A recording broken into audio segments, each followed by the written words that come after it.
Welcome to ETV prime. కత్తి తిప్పడం, కర్ర తిప్పడం అనేటువంటిది మీసం తిప్పినంత ఈజీ కాదు అని అంటారు. మార్షల్ ఆర్ట్స్ అనేటువంటిది అది నేర్పేటప్పుడే చాలా కొన్ని సెల్ఫ్ డిఫెన్స్ కోసం మాత్రమే వాడేది martial arts. Any martial arts వాళ్ళేంటంటే ఎదుటివాడిని హర్ట్ చేయడానికి వాడకూడదు ఆడు. సెల్ఫ్ డిఫెన్స్ కోసం మాత్రమే వాడాలి అనేటువంటిది ముందు అది అండర్‌లైన్ చేసి వాళ్ళు దాన్నొక స్టాట్యూటరీ వార్నింగ్ లాగా చెప్పి నేర్పిస్తారు మార్షల్ ఆర్ట్స్. సరే, పవన్ కళ్యాణ్ గారు మార్షల్ ఆర్ట్స్‌లో సిద్ధహస్తుడు. ఆయన చాలా నేర్చుకున్నాడు. Over a period of time ఆయన చాలా తన ప్రతి సినిమాలో కూడా ఏదో ఒక మార్షల్ ఆర్ట్స్‌ని ఆయన ఇంప్లిమెంట్ చేస్తూ ఉంటారు. 'ఖుషీలో' కూడా చేశారు. అది ఆ కత్తి తిప్పటం అనేటువంటిది ఏదైతే ఉందో అది స్వోర్డ్ యూజ్ చేయటం అనేటువంటిది సమురాయ్ మూవీస్‌లో ఉంటది. జపాన్ సమురాయ్స్, ఫ్యూడల్ సమురాయ్స్ అంటారు. వాళ్ళు యూజ్ చేసేది కటానా అనేటువంటిది ఒక ఆ మార్షల్ ఆర్ట్‌కి సంబంధించిందది. సో, దాన్ని కొన్ని బేసిక్స్ అవన్నీ నేర్చుకున్న తర్వాతే పవన్ కళ్యాణ్ గారు సినిమాలో దాన్ని ఇంప్లిమెంట్ చేస్తారు.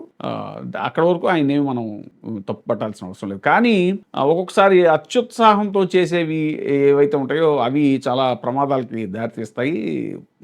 తాజాగా జరిగినటువంటి 'ఓజీ' ప్రీ రిలీజ్ ఈవెంట్‌లో ఆయనే చెప్పారు. నేనసలు ఇక్కడికి వచ్చిన తర్వాత ఉప ముఖ్యమంత్రిని అనేటువంటి విషయం కూడా మర్చిపోయానని. ఆయన డ్రెస్సింగ్ స్టైల్ అది కూడా టోటల్‌గా ఆయన ప్రెజెంట్ పాలిటిక్స్‌కి సంబంధించిన అటైర్ ఏదైతే ఉందో దానికి పూర్తి భిన్నంగా పూర్తి స్టైలిష్ లుక్ తోటి ఫక్తు సినిమా హీరో అపియరెన్స్ తోటి వచ్చారాయన. Very good. ఎందుకంటే అది ఖచ్చితంగా సినిమా ఫంక్షన్ కాబట్టి ఆయన అభిమానులు ఎవరైతే ఉన్నారో వాళ్ళని ఉర్రూతలూయించడానికి ఆయన ఆ స్టైల్‌లో వచ్చారు. No problem. అయితే ఆయన అక్కడ సరదాగా ఆ కత్తి తీసుకుని చేసినటువంటి విన్యాసం ఏదైతే ఉందో అది పొరపాటున ఒక వెనకాల ఉన్నటువంటి ఒక బౌన్సర్‌కి బాడీగార్డ్, ఆయన బాడీగార్డ్ ఎవరైతే ఉన్నారో అతనికి ఆల్మోస్ట్ ఇక తగలిపోయిందట. అతను అలర్ట్‌గా ఉండటం వల్ల అది మిస్ అయిందని అంటున్నారు. సో, అది పొరపాటుగానే జరిగిన విషయమే. ఆయనేమి ఇంటెన్షనల్‌గా చేసింది కాకపోయి ఉండొచ్చు కానీ, సో, ఎంత ఇదైనా కూడా వాళ్ళ ఎంత ఎక్స్‌పీరియన్స్ అనుభవం ఉన్న వాళ్ళైనా కూడా ఇలాంటి చిన్న చిన్న తప్పులు అనుకోకుండా దొర్లుతూ ఉంటాయి. దాంతోటి అది చాలా పెద్ద ప్రమాదాలకి దారి తీయొచ్చు. ఇది అంతా ఎందుకు చెప్పాల్సొస్తుందంటే పవన్ కళ్యాణ్ గారి మీద ఏదో నింద వేయటానికి కాదు. ఈ సందర్భంగా పరిశీలకులు ఒక రాజకీయ చర్చ జరుగుతుంది ఏమిటి అనంటే, ఈయన గతంలో 'రప్పా రప్పా' అనే డైలాగు అప్పుడు గుంటూరు పర్యటనప్పుడు జగన్మోహన్ రెడ్డి గారు వెళ్తుంటే ఒక కార్యకర్త ఎవరో 'రప్పా రప్పా' అనేటువంటి డైలాగ్‌ని పోస్టర్‌లో పెట్టి ఇలాగా చేస్తాము అనేటువంటిది రప్ప రప్ప నరుకుతాము అనే సెన్స్‌లో వాళ్ళేదో చెప్పారు అనంటే, దాని మీద పవన్ కళ్యాణ్ గారు చాలా తీవ్రంగా స్పందించేశారు అప్పట్లో. ఏంటి పిచ్చి పిచ్చిగా సినిమా డైలాగులు చెప్తారా మీరు? నేను సినిమా నుంచి వచ్చిన వాడినే. ఇలాంటి పిచ్చి పిచ్చి వేషాలొద్దు.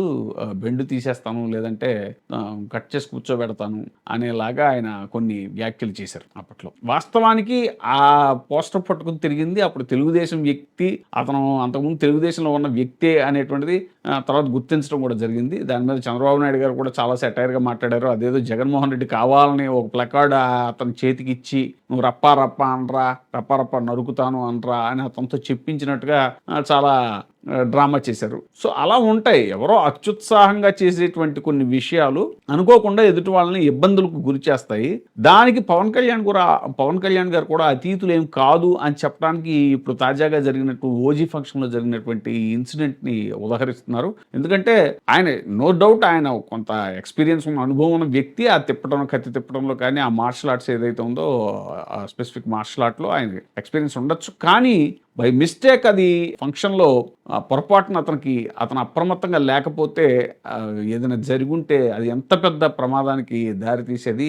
అది ఎంత అప్రదిష్ట పాలయ్యేవారు పవన్ కళ్యాణ్ గారు కూడా. కాబట్టి అలాంటి విషయాలని దృష్టిలో పెట్టుకుని ఆయన మళ్ళీ ఎప్పుడైనా విమర్శలు చేసేటప్పుడు ఎవరో అతీతులం కాదు అనేటువంటి దృష్టితోటి ఆయన ప్రతిదాన్ని స్వీకరిస్తే బావుంటుంది గానీ, ఎదుటి వాళ్ళు ఏం చేసినా లేకపోతే ప్రతిపక్షంలో ఉన్నవాళ్ళు ఏం చేసినా కూడా ఎత్తి చూపించాలి అనేటువంటి ధోరణిలో ఆయన గాని, చంద్రబాబు నాయుడు గారు కానీ మాట్లాడటం అనేటువంటిది ఎంతవరకు సమంజసం అని చెప్పేసి 'ఓజీ' ఫంక్షన్‌లో జరిగినటువంటి ఇన్సిడెంట్‌ని బేస్ చేసుకుని ఇప్పుడు రాజకీయ పరిశీలకుల్లో ఒక చర్చ జరుగుతోంది. కాబట్టి దీన్ని ముందుకు తీసుకొచ్చే ప్రయత్నం చేస్తున్నాం. అలాగే 'ఓజీ' ఫంక్షన్‌లో ఇంకా ఆయన చాలా మాట్లాడారు.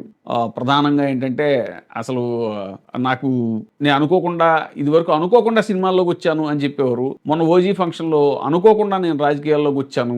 ఇక్కడ నాకు అసలు సరైన డైరెక్షన్ టీమ్ దొరుకుంటే నేను అప్పట్లో డైరెక్షన్ చేసేటప్పుడు నేను అసలు రాజకీయాల్లోకి వచ్చేవాడినే కాదు అనేటువంటిది మాట్లాడటం. ఇలా ఒక ఇన్‌కన్సిస్టెన్సీ ధోరణిలో ఎప్పటికప్పుడు అప్పటికి ఏ ఎండకా గొడుగు అన్నట్టు ఏ వానకా గొడుగు అన్నారు మొన్న కూడా. అసలు ఆ గొడుగులో ఆవేళ వర్షం పడటం, ఆ గొడుగు పెట్టి ఆయన గొడుగుల మధ్యలోంచి ఆయన వెళ్ళటం, ఆయన్ని గొడుగులో వేసి తీసుకెళ్ళటం ఇవన్నీ కూడా గతంలో ఎప్పుడో ఆయన చేసిన విమర్శ కూడా మళ్ళీ బయటకొచ్చింది.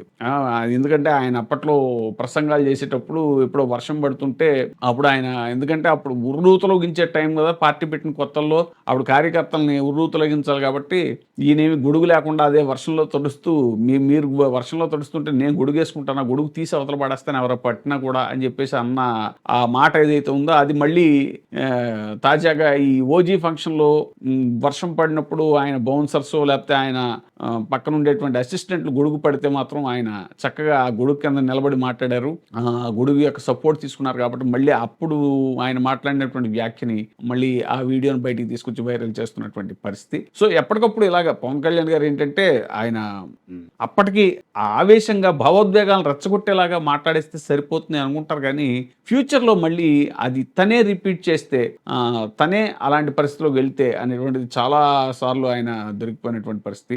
సో ఒక ఎదిగే లీడరు ఒక స్ట్రాంగ్ లీడరు ఇలా ఇన్‌కన్సిస్టెన్సీగా ఎప్పుడు పడితే అప్పటికి ఆ మాట మాట్లాడేయటం అనేటువంటిది ఎంతవరకు సమంజసం?